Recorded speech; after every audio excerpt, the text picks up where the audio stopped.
Bom dia, turma, tudo bem com vocês? Eu desejo a todos um excelente dia. Nós vamos iniciar aqui mais uma vez com os nossos conteúdos de hoje, tá? Eu sou a professora Márcia Souza e nós vamos iniciar aqui com a nossa agenda, tá? Então, para hoje, turma, nós temos matemática com dúzia e meia dúzia. Nós vamos entender aí qual o conceito, né, das duas. Temos ciências com o tema água, ética, solidariedade e casa seria ciências na página 22 e 23, tá?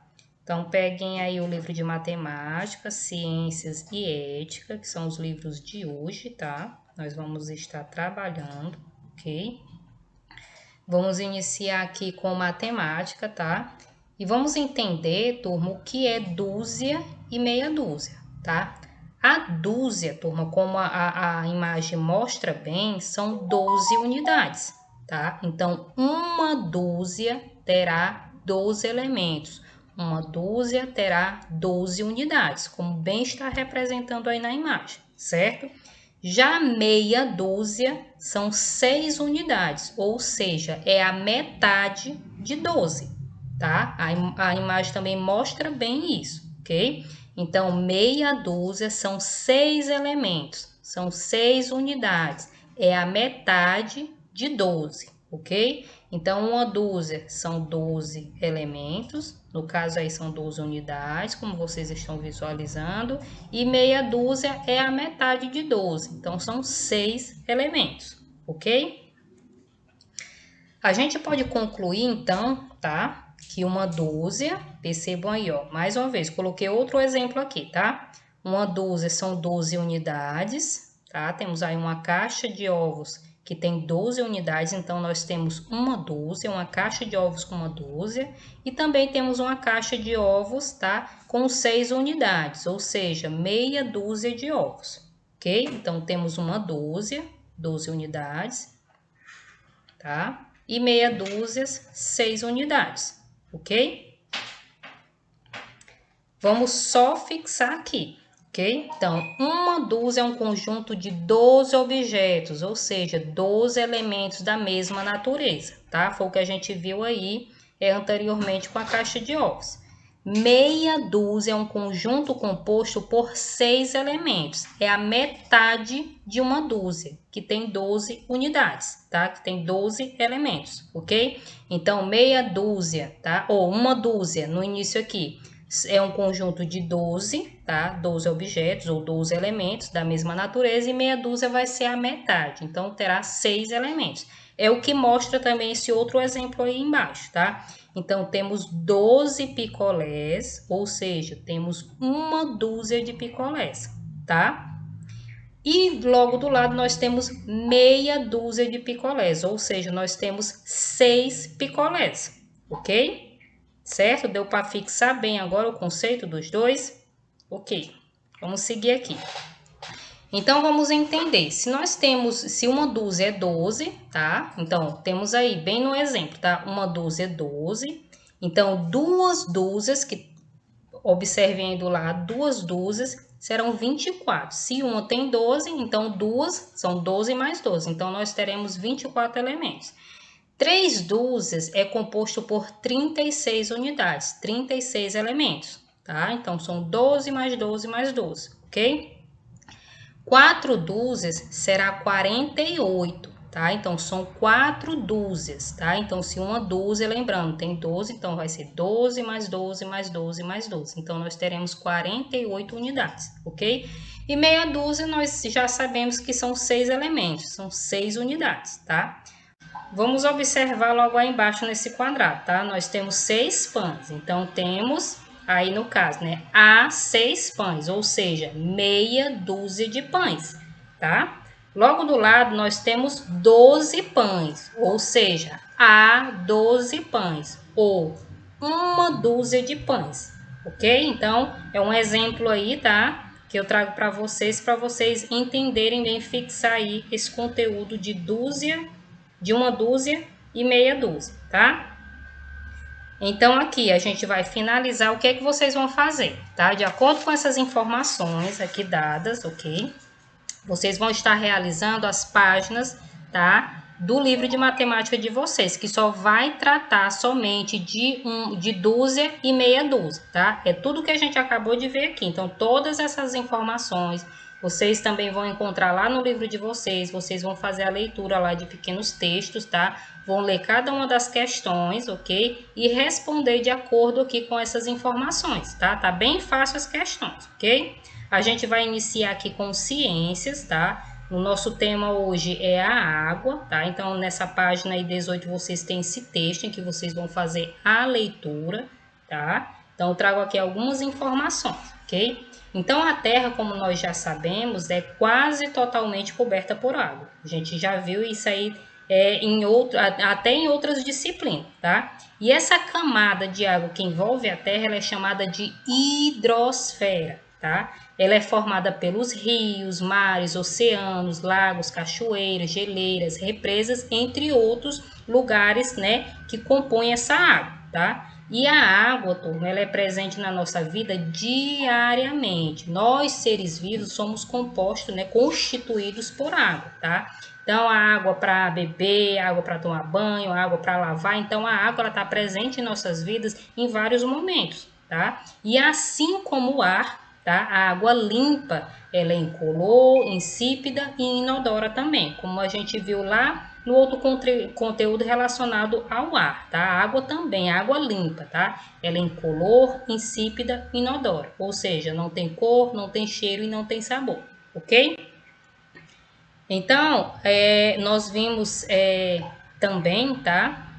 É um conteúdo lá do início, mas nós vamos fixar aqui novamente os estados físicos da água, ou seja, na natureza, a água, ela se apresenta de 3 estados físicos, ou seja, nós temos a água líquida, a água no estado sólido e a água no estado gasoso, tá? Então, vocês visualizem bem esses estados físicos em que apresenta aí embaixo. Nós temos o sólido, a água nesse estado sólido, a água no estado líquido e a água no estado gasoso. Observem também como é que ficam essas moléculas da água, tá? No sólido, aí, no líquido, observem também, e no gasoso, como é que vai ficar essas partículas aí, tá? Então, é esse estado físico, tá?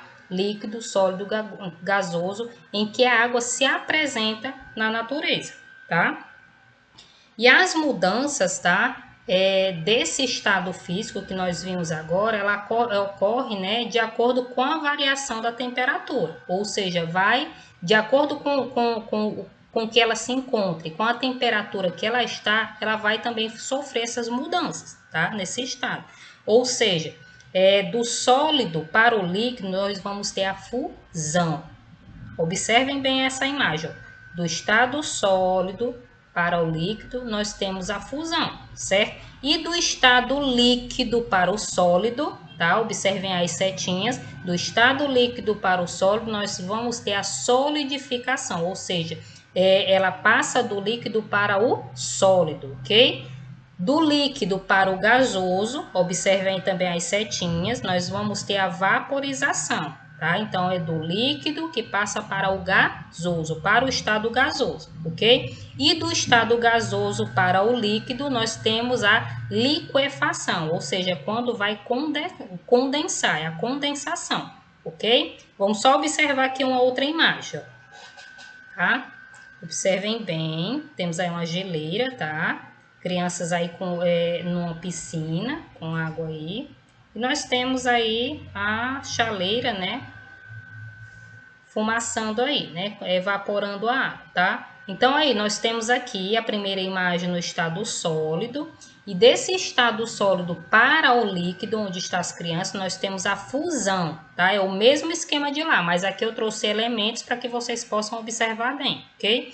E desse estado líquido para o gasoso, nós temos a vaporização. Tá? Observem bem como é que ocorrem essas mudanças aí.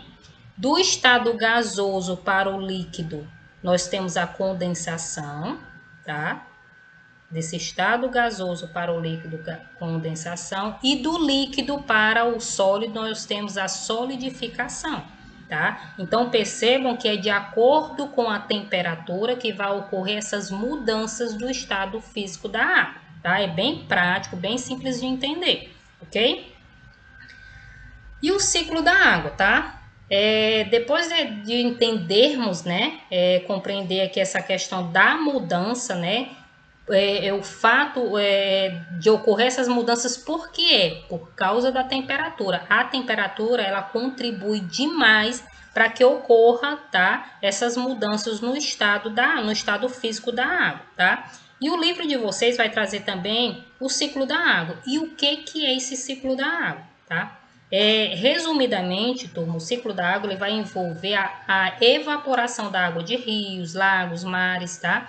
E bem como o processo metabólico, né, dos seres vivos, essa mudança do estado ela ocorre graças ao calor do sol, tá? Que vai aquecer rios, lagos, mares e oceano, tá? Que vai incidir, vai aquecer essa água, tá? E o vapor formado, né, por esse aquecimento, ele vai para a atmosfera, tá? Essas gotículas vão para a atmosfera, no caso da forma gasosa, e ao atingir essas camadas, né, mais superiores, ela vai condensar. Depois vai haver a precipitação e vai chover, aí a água vai voltar ao seu mesmo ciclo. É um processo constante que acontece a todo momento. A gente está aqui conversando, né, falando aqui, passando essas informações e esse processo ele está ocorrendo constantemente, tá? Então, vamos observar, tá? Como funciona todo esse processo do ciclo da água, tá? Então, observem bem esse esquema a seguir, tá? Você sabe de onde vem a água e para onde ela vai? Para responder essas perguntas, é preciso conhecer o ciclo da água. Acompanhe com atenção as explicações a seguir e fique por dentro. Com a ajuda do calor do sol, a água evapora das superfícies dos rios, lagos, oceanos e também pela transpiração dos seres vivos.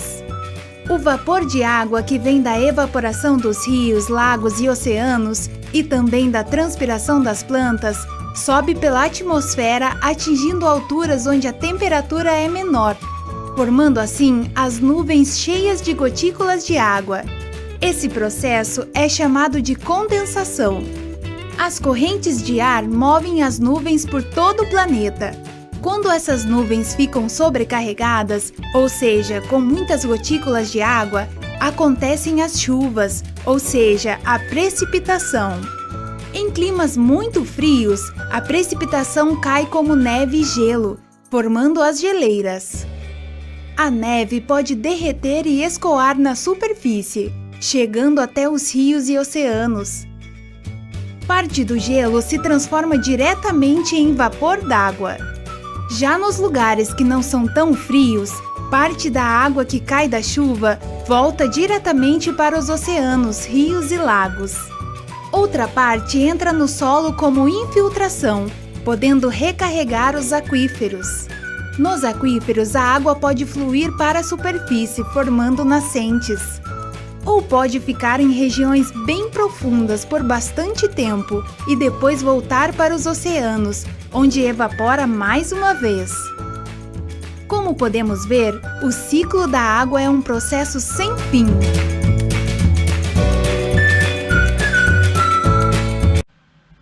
Então, turma, vocês puderam ver aí, né, todo esse processo, né, do ciclo da água, como se forma, como acontece, tá? Visualmente dá pra gente compreender bem, né, cada processozinho desse, né, até do aquecimento, até a precipitação. Então, é uma imagem bem bacana, tá? Pra gente compreender bem como ocorre esse ciclo da água, tá? E a gente vai revisar aqui o conteúdo de como ocorre o tratamento dos resíduos, tá? O tratamento de esgoto, tá? Então, o ETE, tá? Que é a Estação de Tratamento de Esgoto, é uma unidade operacional do sistema de esgotamento sanitário, tá? Que através dos processos físicos, químicos ou biológicos, eles removem as cargas poluentes do esgoto, tá? Devolvendo ao ambiente, né, um produto final, ou seja, um produto tratado, tá? Em conformidade com os padrões exigidos pela legislação ambiental, tá? Então, nós vamos entender, tá? Como funciona a estação de tratamento de esgoto, tá? O processo, né, de despoluição, tá? Da questão do esgoto, tá? Eu vou mostrar outro esquema aqui, tá? Em relação ao ETE. Então, prestem bastante atenção, ok? Por dentro do tratamento de esgoto. É aqui, nas estações de tratamento de esgoto, ou ETs, que ocorre todo o processo de despoluição da água. O tratamento é dividido em duas etapas, denominadas fases líquida e sólida. A fase líquida tem início pela coleta. Após ser recolhido nas residências pela rede coletora, o esgoto é levado ao interceptor e, em seguida, às estações de tratamento de esgoto. Ao chegar às ETs, os efluentes, resíduos líquidos resultantes do esgoto doméstico, passam pelo gradeamento grosseiro, onde sólidos, como garrafas, pedaços de madeira e plásticos, ficam retidos nas barras.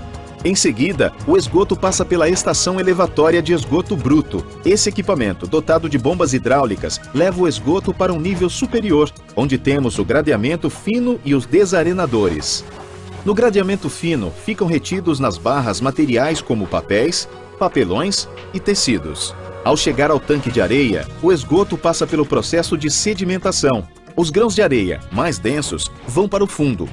A etapa seguinte são os reatores Rafa. Dentro dos reatores Rafa, a matéria orgânica sofre decomposição por bactérias anaeróbias, resultando na remoção de grande parte dos sólidos. Ocorre também a separação entre as partes líquida, sólida e gasosa. A parte líquida segue para o próximo tanque, a sólida para o tanque de lodo e a gasosa para a central de queimadores de gases. Passamos então ao passo seguinte, o tanque de aeração. Através de adição de ar, micro-organismos aeróbios são estimulados a se alimentar de matéria orgânica no esgoto. O processo dá início à formação do lodo, reduzindo a carga poluidora da mistura. Para dar continuidade ao processo, o esgoto é levado ao decantador secundário. No decantador secundário, o lodo formado anteriormente sedimenta e o efluente segue para a próxima etapa. Com isso, a parte líquida já está 90% livre de impurezas. Seguimos então para a última etapa da fase líquida, a desinfecção ultravioleta.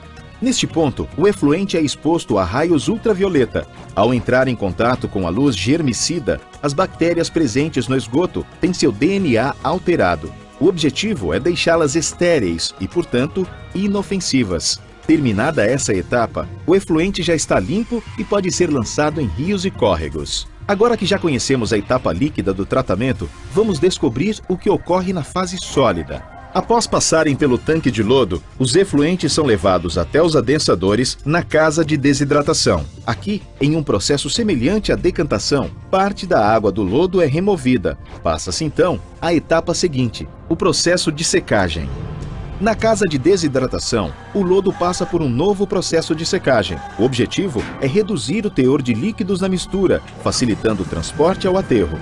Finalmente, a parte do lodo que não foi digerida é reintroduzida no sistema. Para isso, segue novamente para a estação elevatória de esgoto. Com essa última etapa, o tratamento de esgoto chega ao fim.